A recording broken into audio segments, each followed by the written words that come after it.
कभी ना कहने का प्रिविलेज नहीं था। बॉलीवुड में अपने फ्लॉप्स को लेकर बोली प्रियंका चोपड़ा। दीपिका पादुकोण विकी कौशल की महाअवतार में दिखेंगी उनके साथ। मैडॉक के ऑफिस में हुई स्पॉट। जया बच्चन विवाद पर आया आशुतोष राणा का रिएक्शन। बोले सभी समान हैं तो सम्मान भी समान ही होना चाहिए। वेडिंग एनिवर्सरी पर रोमांटिक हुए विकी कौशल कटरीना कैफ। पेरेंट्स बनने के बाद पहली बार साथ दिखा कपल।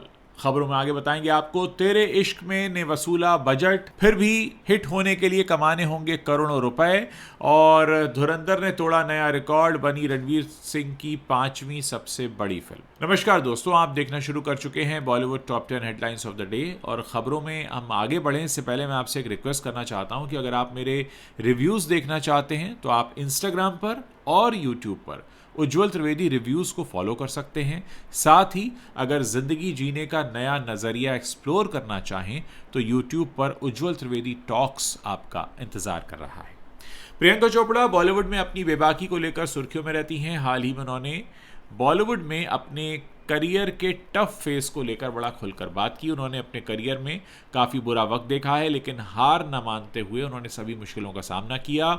अब बॉलीवुड से लेकर हॉलीवुड तक उनके नाम के चर्चे होते हैं। प्रियंका चोपड़ा अब हिट मशीन बन चुकी हैं, लेकिन एक समय ऐसा भी था जब हिंदी फिल्म इंडस्ट्री में उन्हें कई फ्लॉप फिल्मों का सामना करना पड़ा। हाल ही में आबू धाबी में हुए एक इवेंट में प्रियंका ने बॉलीवुड में अपनी जर्नी को लेकर बात की और इस टफ फेज का खुलासा भी किया। हॉलीवुड में पहला ब्रेक मिलने के पहले उन्हें बॉलीवुड में ही काफ़ी मुश्किल सिचुएशंस का सामना करना पड़ा। प्रियंका ने बताया कि एक वक्त ऐसा था जब एक ही साल में उनकी 6 फिल्में बैक टू बैक फ्लॉप हो गई थी। प्रियंका ने कहा कि अचानक उन फिल्मों को कोई और कर रहा था जो मैं करना चाहती थी। अपनी बात को आगे बढ़ाते हुए प्रियंका चोपड़ा ने कहा कि वो वक्त ऐसा था जब मेरा फोकस जो था वो मेरी चॉइस नहीं बल्कि मेरा सर्वाइवल बन गया था।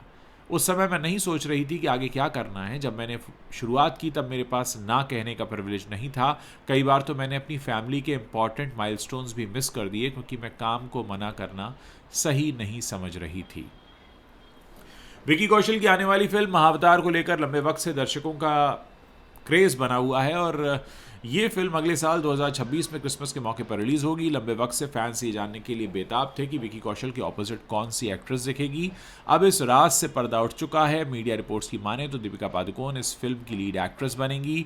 दरअसल हाल ही में दीपिका पादुकोण को मुंबई में मैडॉक फिल्म्स के ऑफिस में देखा गया। यहाँ पर उनकी मौजूदगी ने फैंस और इंडस्ट्री दोनों के बीच उत्सुकता बढ़ा दी है। मीडिया रिपोर्ट्स के मुताबिक महाअवतार फिल्म मेकर्स लंबे वक्त से ऐसी एक्ट्रेस को तलाश कर रहे थे जो परशुराम के साथ लिखे गए रोल में गंभीरता और इमोशनल गहराई ला सके।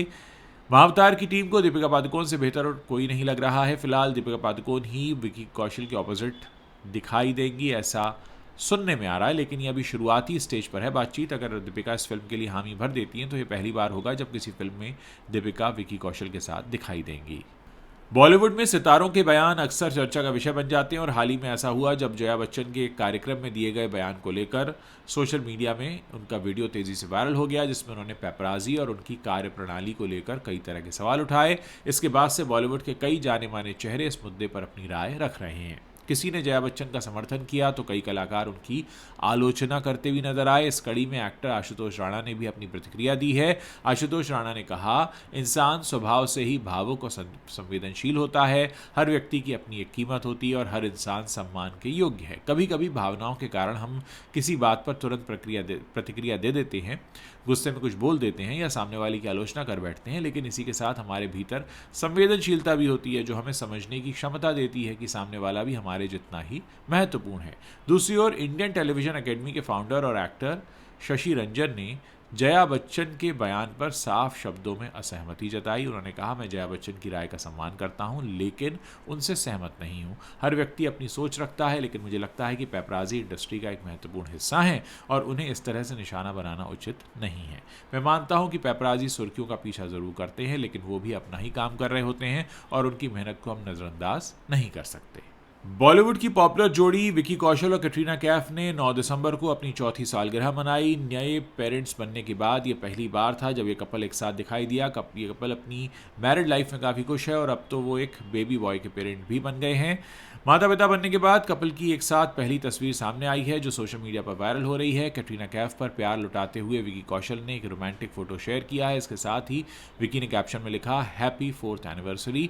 ये लेटेस्ट तस्वीर सोशल मीडिया पर वायरल हो रही है और फैंस भी लगातार इस पोस्ट पर कमेंट करके दोनों को सालगिरह की मुबारकबाद दे रहे हैं। कैटरीना कैफ और विकी कौशल ने 9 दिसंबर 2021 को राजस्थान के सवाई माधोपुर में ग्रैंड वेडिंग की थी। अब इस कपल की शादी को 4 साल हो चुके हैं। दोनों अपना मैरिड लाइफ काफ़ी इंजॉय कर रहे हैं और अक्सर अपने स्पेशल मोमेंट्स को फैंस के साथ शेयर करते रहते हैं। बीते महीने 7 नवंबर को जॉइंट पोस्ट करते हुए कैटरीना और विकी ने फैंस को खुशखबरी देते हुए बताया कि अब वो एक बेबी बॉय के पेरेंट्स बन चुके हैं। कैटरीना कैफ लंबे समय से इंडस्ट्री से दूर हैं। वो अपना ज़्यादातर समय परिवार के साथ बिताती हैं। वहीं विकी कौशल की बात करें तो उन्हें इसी साल छावा में देखा गया जो 2025 में सबसे ज़्यादा कमाई करने वाली फिल्मों की लिस्ट में शामिल हो चुकी है। तेरे इश्क में ये बॉक्स ऑफिस पर ठीक ठाक परफॉर्म कर रही है। फिल्म अपना बजट निकाल चुकी है। हालांकि हिट कहलाने के लिए फिल्म को लंबा इंतजार करना होगा। तेरे इश्क में 28 नवंबर 2025 को थिएटर्स में रिलीज हुई थी और इसने दमदार ओपनिंग की थी। सैकनेल की रिपोर्ट के मुताबिक फिल्म ने पहले हफ्ते बॉक्स ऑफिस पर 83 करोड़ 65 लाख रुपए का कलेक्शन किया था। दूसरे वीक में धुरंधर की रिलीज के बावजूद कृति सेनन की फिल्म बॉक्स ऑफिस पर ये पकड़ बनाए हुए है और तेरे इश्क में ने 8वें दिन 3 करोड़ 75 लाख और 9वें दिन 5 करोड़ 7 लाख रुपए का कारोबार किया था। 10वें दिन फिल्म ने 6 करोड़ 9 लाख रुपए और 11वें दिन 2 करोड़ 4 लाख रुपए का बिजनेस किया। अब 12वें दिन भी तेरे इश्क में अब तक 2 करोड़ 85 लाख रुपए कमा चुकी है। फिल्म का भारतीय बॉक्स ऑफिस पर कुल कलेक्शन 105 करोड़ 25 लाख रुपए हो गया है। मीडिया रिपोर्ट्स की माने तो तेरे इश्क में का कुल बजट 85 करोड़ रुपए है, यानी फिल्म पहले ही अपना बजट वसूल कर चुकी है। हालांकि अभी तक फिल्म हिट साबित नहीं हुई है। आपको बता दें कि बॉक्स ऑफिस का फॉर्मूला है कि किसी भी फिल्म को हिट कहलाने के लिए अपने बजट से 2 गुना कमाना होता है। तेरे इश्क में का बजट 85 करोड़ है, तो ऐसे में इस फिल्म को 170 करोड़ रुपए का कलेक्शन करना होगा। फिल्म ने अब तक 105 करोड़ रुपए की कमाई कर ली है, यानी हिट कहलाने के लिए इस फिल्म को अभी 65 करोड़ रुपए और कमाने होंगे। फिल्म धुरंधर को रिलीज हुए 6 दिन हो गए हैं और अब ये रणवीर सिंह के करियर की 5वीं सबसे ज़्यादा कमाने वाली फिल्म बन गई है। रणवीर सिंह की फिल्म धुरंधर बॉक्स ऑफिस पर धुआंधार कमाई कर रही है। ये फिल्म 5 दिसंबर को रिलीज हुई थी और हर रोज़ बॉक्स ऑफिस पर नए रिकॉर्ड बना रही है। वीकेंड के साथ साथ वीकडेज में भी इसका रिकॉर्ड तोड़ कलेक्शन सामने आया है। खबरों के मुताबिक धुरंधर ने 4 दिनों में कुल 130 करोड़ 80 लाख रुपए कमा लिए हैं। सैकनेल की रिपोर्ट बताती है कि 5वें दिन भी फिल्म ने 26 करोड़ 50 लाख रुपए का बिजनेस किया। घरेलू बॉक्स ऑफिस पर धुरंधर का कुल कलेक्शन अब 157 करोड़ 30 लाख रुपए हो गया है। धुरंधर अब रणवीर सिंह के करियर की चौथी सबसे ज़्यादा कमाने वाली फिल्म बन गई है। फिल्म ने रणवीर सिंह की हिट फिल्म रॉकी और रॉनी की प्रेम कहानी का जो लाइफ टाइम रिकॉर्ड है उसे तोड़ दिया है। 2024 में रिलीज हुई इस फिल्म ने बॉक्स ऑफिस पर 153 करोड़ 60 लाख रुपए का कलेक्शन किया था। तो दोस्तों ये वो खबरें थी जो बॉलीवुड से आ रही हैं, इंटरनेट पर छाई हुई हैं। अगर आपको वीडियो पसंद आया है इसे अपने दोस्तों के साथ शेयर कीजिए। चैनल पर नए हैं तो हमें सब्सक्राइब कर सकते हैं ताकि जब भी हम नया वीडियो पोस्ट करें उसकी जानकारी आप तक तुरंत पहुंच सके। और अगर आप कोई सुझाव या शिकायत रखते हैं जो आप हम तक पहुंचाना चाहते हैं तो इस वीडियो के नीचे कमेंट सेक्शन है, वहाँ पर आप अपनी बात लिखिए और साथ ही अपना नाम और अपने शहर का नाम लिखना मत भूलिएगा।